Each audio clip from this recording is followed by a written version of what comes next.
I've seen many Destiny expansions that fans and non-fans had very little faith in going into, but none like the Edge of Fate.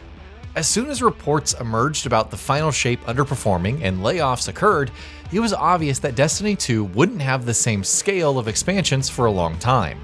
The pre-launch reveals didn't do the best job in really building hype, save for that one Dev Insights video, but maybe Bungie could pull it off or pleasantly surprise us all, and vice versa. Having finished the legendary campaign solo, some side quests, and more than a few runs of the new 3-player activity, The Edge of Fate is above average. Fine in the most charitable sense possible. There are some surprising standouts, and I am excited for where the narrative goes next, but its new mechanics, lack of content in some vital areas, and more really drag it down. If episodes felt like glorified seasons, then this is just shy of a glorified episode, and even then, I'm divided. The story of The Edge of Fate sees the Guardian sent to Kepler in response to an SOS. They encounter a fanatic portion of the Elixir House of Exile, led by the Archon Levasque, a singularity that's seemingly on the verge of collapsing and wiping out the Sol system, and the Ionians, a group of human researchers who effectively avoided the collapse, but aren't combat savvy like, say, the Neomonians. There's also Lodi, who's completely out of their depth and trying to make sense of his presence. A lot is going on, but credit where it's due to the narrative team, who keep everything intriguing and slowly peel back the mystery surrounding the singularity. Making players care after the final shape, especially when you're trying to kickstart a new saga, is not easy. The episodes are a testament to this, even if returning to the Dreadnought offered some great plot points. And yet, I was eager to know what happens next, to see if the moniker Guardians Make Their Own Fate really holds. And spoilers, it's complicated. Strong characterization goes hand in hand with excellent voice performances, and across the board, everyone knocks it out of the park. Deborah Wilson, filling in as Ikora, does take some getting used to, but her performance at one point in the final mission is some of the franchise's best. Maggie Robertson is also great as Orin, who oscillates between loquacious, scrambled eggs, and unintentionally abrasive as she attempts to readjust to reality. Todd Haberkorn is, as always, fantastic as the Drifter.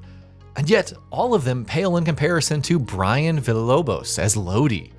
Without getting into spoilers, he masterfully navigates from official sounding, lovably nerdy, and friendly to having full-on crash outs as anyone in his situation would. He's the only one who can get away with saying that Guardians, and everyone else in the future for that matter, have terrible fashion sense. So with all of this admiration for what the narrative and voice actors have accomplished, it saddens me that the gameplay just doesn't hold up. It's not irredeemably bad and doesn't make me question my existence like Curse of Osiris or Warmind, and despite the comparisons to Rise of Iron with regards to length, the campaign is sizable and packed with plenty of side quests. However, Kepler as a destination doesn't feel exciting enough. You don't need to give me massive environments to traverse like Encore, and Encore gave me enough of that as is, or the Pale Heart, and the art team's prowess is still on display where it counts. That establishing shot of the Navy carrier on the plains in the distance, the singularity in all of its glory, well, top marks. But the environments itself feel cramped and ultimately dull. I've seen comparisons to the Tangled Shore, Titan, and Venus, and make no mistake, they're perfectly valid. But even with a decent flow, Kepler does little to really draw me in on a gameplay level. With that in mind, the campaign missions have their work cut out in trying to impress me. This brings me to my new mortal enemy, Matterspark. Oh, there's the Relocator, a void cannon which teleports you after connecting all of the nodes, and sometimes you have to shoot one correctly to orient it, and Mattermorph, which creates a platform from the environment and can also suspend enemies. But Matterspark really drove me up the wall, and not just when navigating environments. Initially feeling a little clunky, sometimes a bit too sensitive, and causing overcorrections, which resulted in plummeting to my death, its on-screen effects are annoyingly egregious. I also wasn't a fan of the odd clipping that occurred while navigating Kepler, or the nauseous spinning if I touched my mouse while interacting with a Matterspark node. Its inclusion in some puzzles and boss fights is fine, less so when it's added to every single aspect of the game, like Bungie is trying to one-up the Batmobile from Arkham Knight.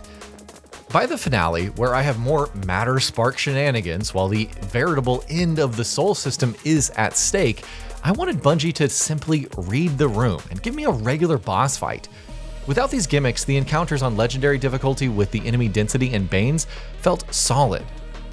Nothing you haven't seen before when it comes to destroying shield generators, inserting balls, depositing moats, dismantling mines, yes, but decent overall with the action. The missions and side quests involved revisiting many of the same locations, which did nothing to help my fatigue with Kepler as a whole. And while I don't despise the Relocator or Mattermorph, their usage along with Matterspark only results in exploration in the post-game, to the point where I wonder why Bungie even bothered.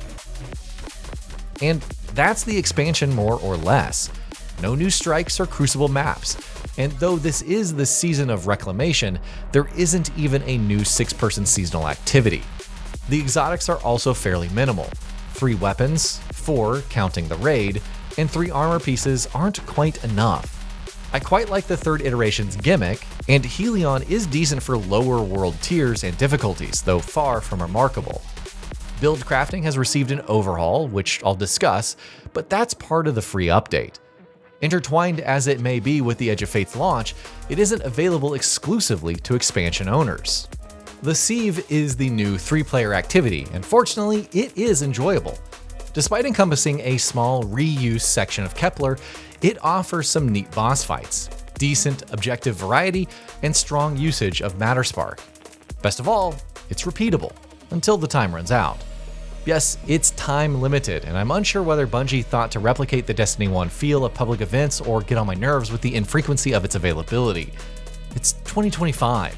It's the Edge of Fate, and I have far more interesting games wasting away on Steam. Let me play it with randoms whenever I want, for crying out loud. Regarding Armor 3.0 and loot tiers, I don't outright hate it, but its impact on build crafting isn't the min-maxing bonanza that I expected. The new set bonuses also feel woefully boring, except for the Bushido armor, which grants damage resistance on shotgun, sword, and bow kills, while healing on freshly drawn weapon kills, and looks the sickest. Everything else is straight up infusion fuel. I like the portal offering more granular options for difficulty, balancing negative and positive modifiers to obtain higher power drops. But if I can raise the power of activities beyond my current level, why is there a permanent -50 delta between me and enemy combatants at the highest difficulty? Why would I grind for tier 5 armor to get all these bonuses earned from surpassing 100 on the new stats when I'm at a permanent disadvantage? I'm all for this seasonal power grind, even with how RNG heavy it is to get the set bonus with the desired armor archetype and stats at your tier of choice. So why, especially with all the other modifiers in place? I'm also not a fan of the Pinnacle section being so narrow in terms of activities.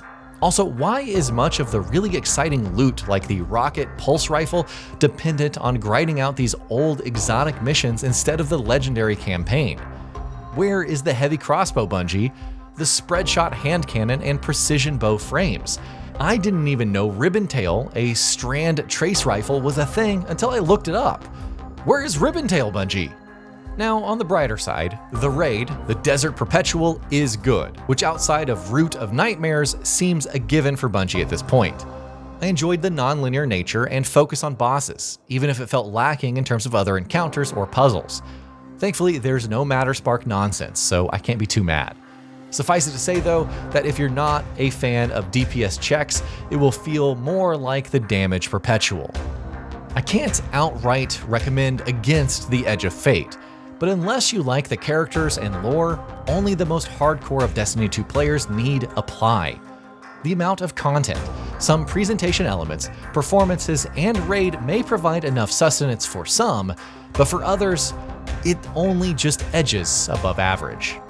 And that'll be about it for this one. If you guys like what we're doing at Gaming Vault, please consider subscribing to our channel, and I'll see you guys on the next video.